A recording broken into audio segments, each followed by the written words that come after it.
बऱ्याच जणांना उपवासाला तेलकट, जड अन्न नको वाटतं. त्याचसोबत साबुदाणा खाऊनही कंटाळाच येतो. म्हणूनच तर मी आज कॅल्शियमने परिपूर्ण असा महाशिवरात्रीलाच नाही तर कोणत्याही उपवासाला आवर्जून खाता येईल असा फराळ शेअर करणार आहे, ज्यामध्ये पारंपरिक पदार्थ देखील असणार आहे. तर नमस्कार, मी तेजश्री खाद्यप्रेमी या यूट्यूब चॅनलमध्ये तुम्हा सर्वांचं खूप खूप खूप मनापासून स्वागत करते. आज आपण बनवतोय लहान मुलांपासून ते म्हाताऱ्या माणसांपर्यंत, ज्यांना अगदी दातही नसतील असेही व्यक्ती मस्त असे पोटभर खातील आणि पचनास देखील हलका फुलका असा फराळ, ते म्हणजे दही पोळलं आणि राजगिऱ्याचे मऊ लुसलुशीत जाळीदार डोसे. याला तुम्ही धिरडे देखील म्हणू शकता. चला तर मग लगेचच या पारंपरिक दही पोळलं आणि त्याच सोबत कॅल्शियमने परिपूर्ण असणाऱ्या खास डोस्याच्या रेसिपीला सुरुवात करूया. त्यासाठी आपल्याला 1 कप राजगिरा व्यवस्थित असा भाजून घ्यावा लागेल. राजगिऱ्यामध्ये खूप सारं फायबर असतं, प्रोटीन असतं आणि महत्त्वाचं म्हणजे जास्तीत जास्त प्रमाणामध्ये कॅल्शियम असतं. तिशी ओलांडली की लगेचच आपल्याला हाडांची दुखणी सुरू होतात आणि लहान मुलांना देखील हाडांच्या बळकटीकरिता कॅल्शियम खूपच उपयुक्त असतं. आणि राजगिरा हा पदार्थ ना आपण रेग्युलरली सेवन करू शकत नाही, तर असा उपवासाला मी तर म्हणेल आवर्जून खावा. घेतलेला राजगिरा आपल्याला अजिबात फुलू न देता अगदी हलकासा भाजून घ्यायचा आहे. असं केल्यामुळे यातील मॉइश्चर पूर्णतः कमी होईल, राजगिरा कुरकुरीत होईल आणि तो मिक्सरला पटकन बारीक दळला जाईल. कारण याची आपल्याला पावडर म्हणजेच राजगिऱ्याचं पीठ तयार करून घ्यायचं आहे. तर अगदी जर असा राजगिरा तडतड उडायला लागला की लगेच हा ताटामध्ये काढून घेऊयात, जेणेकरून हा आता थंड होईल. आता घेणार आहोत पाव कप साबुदाणा. साबुदाणा देखील आपल्याला हलकासा भाजून घ्यायचा आहे. जर तुम्हाला साबुदाणा घालायचाच नसेल, स्किप केला तरी देखील चालेल किंवा फक्त एखादा चमचा घातला तरी देखील चालेल.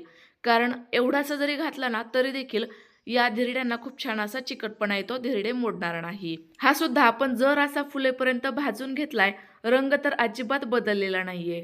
लगेच एका ताटामध्ये म्हणजे सेम राजगिऱ्याच्याच ताटामध्ये काढून घेतला. दोनही साहित्य थंड करून घेतल्यानंतर आता हे आपण मिक्सरला फिरवून घेऊयात. याची एकदम जेवढी शक्य आहे तेवढी बारीक पावडर म्हणजेच पीठ तयार करून घ्यायचं आहे. तर असं शक्यतो मिक्सरला बारीक दळलं जात नाही, त्याकरिताच एक छोटीशी ट्रिक वापरूयात. तर सुरुवातीला आपल्याला हे दोनही साहित्य असंच कोरडं दळून घ्यायचं आहे. या अगोदर मी तुमच्यासोबत उपवासाच्या भरपूर साऱ्या रेसिपीज शेअर केल्या आहेत. जर तुम्हाला पूर्णतःच उपवासाला डाएट करायचं असेल तर त्याकरिता देखील कालच मी एक खूप छान असं थंडगार पेय देखील शेअर केलं आहे. जर ते पाहिलं नसेल तर चॅनलवर जाऊन आवर्जून बघा. तर बघा, या पद्धतीने आपण हलकसं रवाळ हे मिक्सरला फिरवून घेतलं. आता याला एकदम बारीक पेस्ट स्वरूपात तयार करायचे. तर यामध्ये आपल्याला घालावं लागेल अर्धा ते पाऊण कप, म्हणजे जेवढं मिक्सरच्या भांड्यात बसेल तेवढं पाणी. आणि आता पुन्हा एकदा हे मिक्सरला फिरवून घ्यायचं आहे. सुरुवातीला कोरडाच राजगिरा साबुदाणा फिरवून घेतला आणि नंतर पाणी घालून दळलं की हे असं मस्त गुळगुळीत मिश्रण तयार होतं. म्हणजे मग यामध्ये खूप छान असा एकजीवपणा येतो. यामुळे आपले धिरडे अजिबात तुटणार नाही, अगदी व्यवस्थित अखंड आपल्याला उलथवता येतील. आता यामध्ये पुन्हा एकदा थोडंसं पाणी, 1 ते 2 चमचे साखर आणि चवीनुसार मीठ घातलं. साखर घालण्याचं कारण म्हणजे धिरडे एकतर चवीला छान लागतात आणि महत्त्वाचं म्हणजे याला रंग देखील अगदी सुरेख येतो. संपूर्ण जिन्नस पुन्हा एकदा छान अशी मिक्स करून घेऊयात. यामध्ये गरजेनुसार तुम्ही पाणी घालू शकता. कारण धिरड्यांचं मिश्रण हे डोस्याच्या मिश्रणापेक्षा थोडंसं सैलसरच असतं. बघा, साधारणतः या स्वरूपाचं. या मिश्रणामध्ये हलकीशी कणी राहिली तर चालेल, परंतु एकजीवपणा नक्की असावा. मिश्रण तयार झालंय, हे जरा वेळ भिजण्याकरिता साईडला ठेवून देऊ. तोपर्यंत आपण दही पोळलं बनवून घेऊ. त्यासाठी 1 कप घट्टसर दही, ताजं दही होतं. आता यामध्ये 2 चमचे साखर आणि अगदी पाव चमचा मीठ घातलं. घातलेली संपूर्ण जिन्नस आता विस्करच्या मदतीने छान अशी दह्यामध्ये मिक्स करून घेऊ आणि दही अगदी स्मूथ होईपर्यंत फेटून घेऊ. यामध्ये आपल्याला दह्याच्या अजिबात गाठी राहू द्यायच्या नाहीये. बघा, खूप छान असं आपलं हे मिश्रण तयार झालं. आता यामध्ये अर्धा कप पाणी घालतीये. तर पाणी तुम्ही अंदाजाने घालू शकता. हे दही पोळलं आपण जर असं घट्टसर किंवा सेलसर पद्धतीने बनवू शकतो.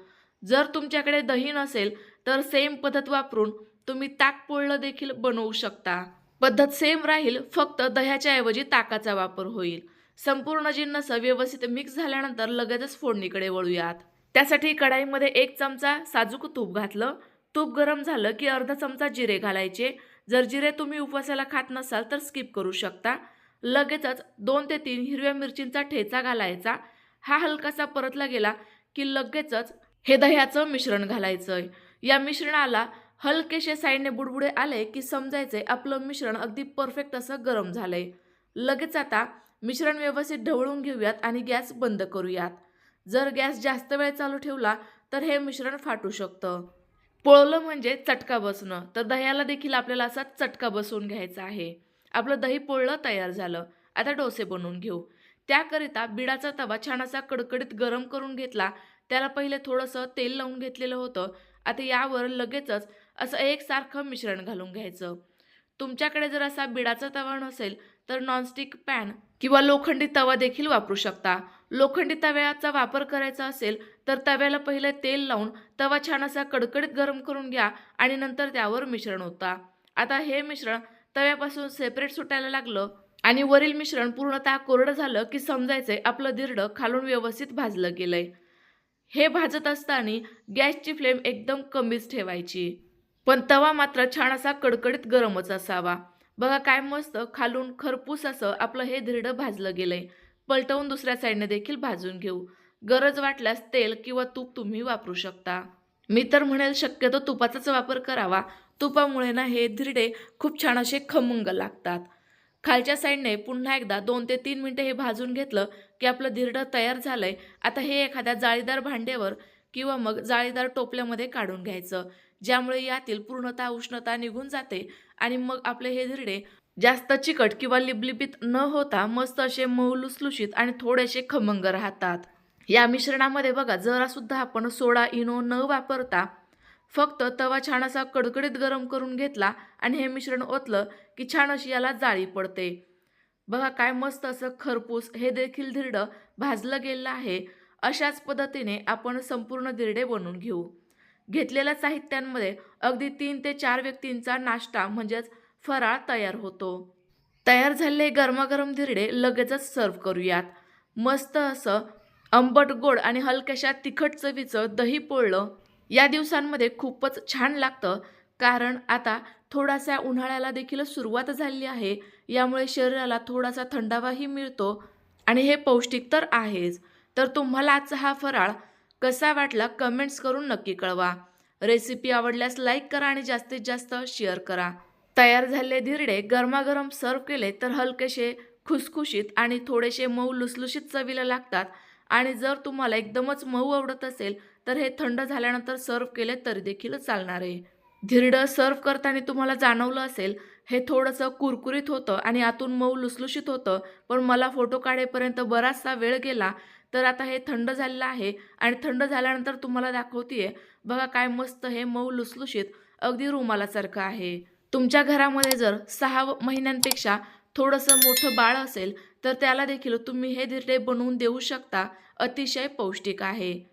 नक्की ट्राय करा. पुन्हा एकदा भेटूयात. Bye bye.